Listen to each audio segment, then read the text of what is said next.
अस्सलाम वालेकुम व्यूअर्स, कैसे हैं आप? उम्मीद करता हूँ खैरियत से होंगे। माइकल एथर्टन हो, नासिर हुसैन हो, पैट कमिंस हो, स्टीवन स्मिथ हो, या साउथ अफ्रीका कैप्टन टिम्पा बहुमा हो, या फॉर्मर और बहुत सारे प्लेयर हैं वो हों, सब तनकीद कर रहे हैं अब इस बात पे कि भाई इंडिया को एडवांटेज है। एक ही जगह वो खेलता है, एक ही पिच पे वो प्रैक्टिस करता है, एक पिच पे 2 मैच खेले उसने।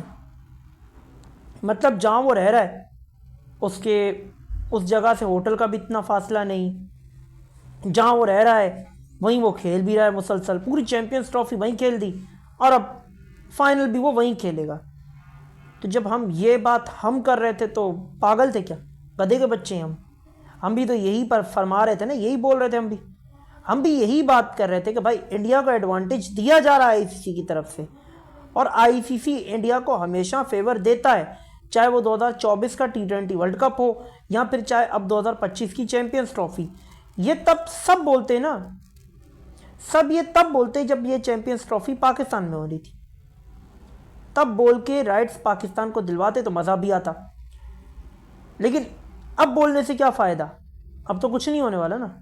हाँ, अब बोलने से ये हो सकता है कि आईसीसी पे प्रेशर डाला जाए, आईसीसी को थोड़ा सा याद दहानी कराई जाए कि भाई और भी टीमें हैं, और भी टीमें इसमें पार्टिसिपेट करती हैं टूर्नामेंट में। अगर उनको निकाल दोगे तो फिर इंडिया क्या अकेला व्यूअरशिप ले आएगा? या अकेले इंडियन टीम्स को जो भी है खेलते हुए देखना कोई पसंद करेगा? नहीं ना, खेलेगी किससे? दूसरी टीमें खेलती हैं तो इंडिया खेलता है उनके साथ। लेकिन सब ने इंडिया को इतना सर का दर्द बनाया। कुछ प्लेयर्स ने आईपीएल की वजह से बनाया, कुछ प्लेयर्स ने कॉमेंट्री की वजह से बनाया। हर बंदा पैसे के पीछे भागने में इतना लगा हुआ था कि वो ये भूल गया कि इससे क्रिकेट कितनी तबाह हो रही है, क्रिकेट कितनी बर्बाद हो रही है। और इंडिया ने क्रिकेट को बर्बाद करने में या तबाह करने में कोई कसर छोड़ी नहीं है। उनके प्लेयर्स जो हैं बड़े बड़े, वो जो स्टार बन जाते हैं, इतने बड़े बड़े स्टार बनते हुए क्यों हैं? जब आप एक ही जगह पे इतने मैचेस खेलोगे तो भाई कोई भी बंदा परफॉर्म करने लगेगा। मुझ जैसे को खिलाओगे तो मेरे जैसा बंदा परफॉर्म करने लगेगा यार। मैं समझ जाऊंगा कि यहाँ क्या करना है, किस तरह करना है। इतने बड़े बड़े प्रोफेशनल हैं वो, अगर वो वहाँ पे एक ही जगह पे रहेंगे तो क्या उनको नहीं पता होगा कि इस पर बॉलिंग कैसे करनी है, इस पर बैटिंग कैसे करनी है? दूसरी टीमों को ट्रैवल कराया जाता है, ट्रैवल नहीं बल्कि पूरी तरीके से ट्रबल कराया जाता है। दूसरी टीमों को मुश्किलात में डाल दिया जाता है। आईसीसी दूसरी टीमों को कुछ नहीं समझता भाई। अब उसके लिए जो कुछ है, अब इंडिया है। इंडिया जीतेगा तो पैसा आएगा, इंडिया फाइनल खेलेगा तो पैसा आएगा, इंडिया टूर्नामेंट में नहीं होगा तो पैसा नहीं आएगा। पैसे का पुजारी बन चुका है आईसीसी, और कुछ भी नहीं है अब। तो ये बात तब करनी थी जब ये टूर्नामेंट पाकिस्तान के पास था। अब वो विक्रांत गुप्ता यहाँ आया, इतनी इज्जत हमारे वालों ने उसको दी, हमारे सारे प्लेयर्स भाग भाग के जा रहे थे उसको इंटरव्यू देने, चाहे वो अहमद शहजाद हो, चाहे वो आमिर हो, ये सारे उसके पीछे पीछे भाग रहे थे उसको इंटरव्यू देने के लिए, दौड़े दौड़े चले जा रहे थे।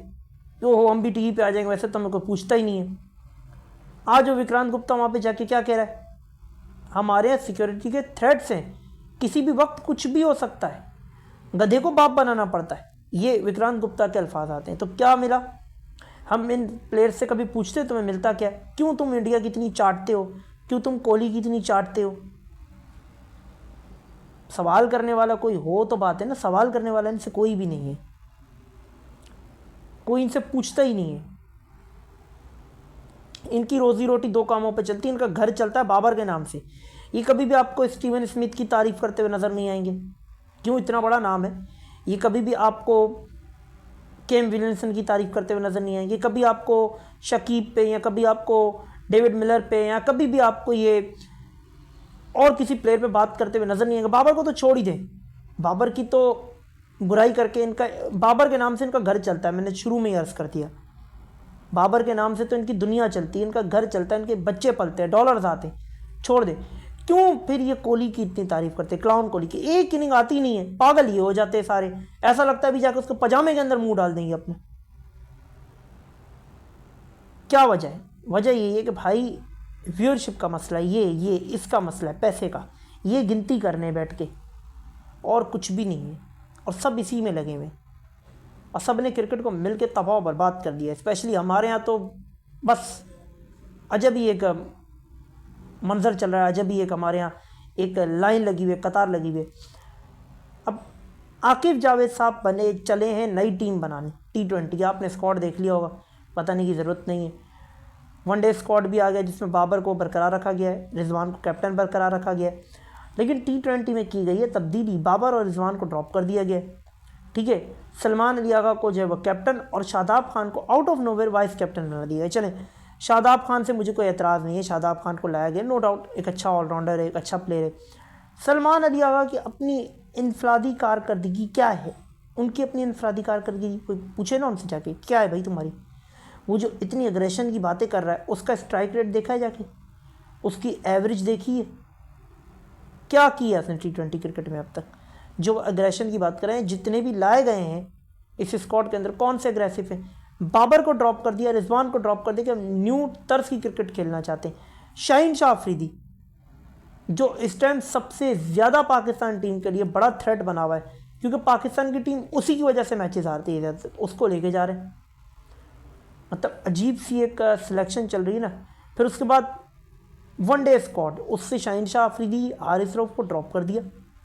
ठीक है, अब्दुल्ला शफीक को लेके मन तक क्या पेश की गई है कि अब्दुल्ला शफीक इसलिए परफॉर्म नहीं कर पा रहा था कि भाई वो सफ़र कर करके, ट्रैवल कर करके थक गया था।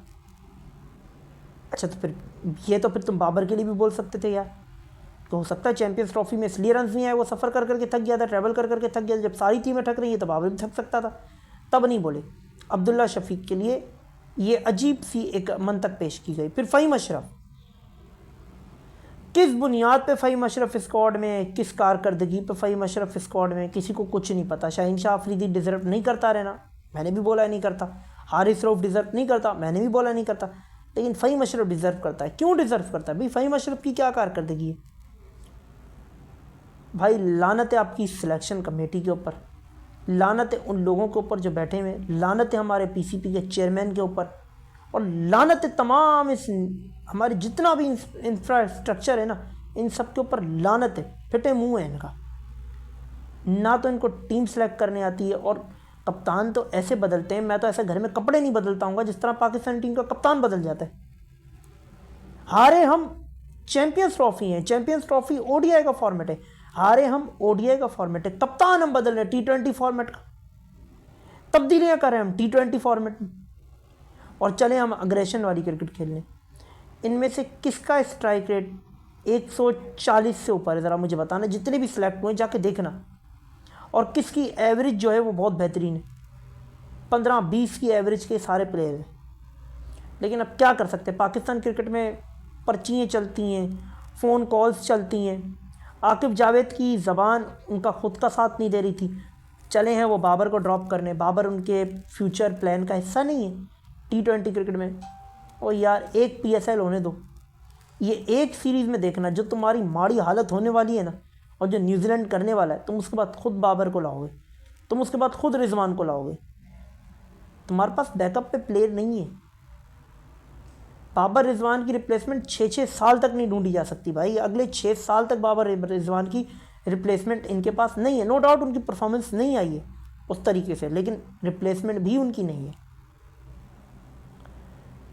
बहरहाल आज साउथ अफ्रीका और न्यूजीलैंड का सेमीफाइनल था, जिसमें न्यूजीलैंड ने जो है वो फ़तह हासिल की 55 रन से, या आई थिंक 56 रन से, और वो क्वालिफाई कर गए सेमीफाइनल के लिए। अब जो ग्रैंड फिनाले 9 तारीख को दुबई में, अगेन वही वाली कहानी कि दुबई में इंडिया खेलेगा, और न्यूजीलैंड भी एक मैच खैर दुबई में खेल चुका है, अब उनको भी अच्छे से कंडीशंस का अंदाज़ा तो हो जाना चाहिए। तो ये फाइनल में टकराएंगे, 9 तारीख को इनका फाइनल है, इन्हीं दोनों टीमों के बीच में होना है। उम्मीद करते हैं कि न्यूजीलैंड की टीम इंडिया को हरा देगी। देखना है कि अब इंडिया के खिलाफ न्यूजीलैंड की टीम किस तरह की क्रिकेट खेलती है। सो आई होप सो आप लोगों को आज की वीडियो अच्छी लगी होगी। वीडियो अच्छी लगी हो तो चैनल को सब्सक्राइब करें, वीडियो को लाइक करें, बेल आइकन के निशान को दबा दें ताकि आने वाली वीडियो की नोटिफिकेशन आप तक पहुंच सके। इसके अलावा कमेंट सेक्शन में अपनी कीमती राय से आगाह कीजिएगा। कल मैंने एक वीडियो बनाई थी, उसका लिंक ऊपर आई बटन में शो होगा, जाकर जरूर देखिएगा। मैं मिलता हूँ आपके साथ नेक्स्ट एक और वीडियो में, तब तक के लिए मुझे दी इजाज़त। अल्लाह हाफ़िज़।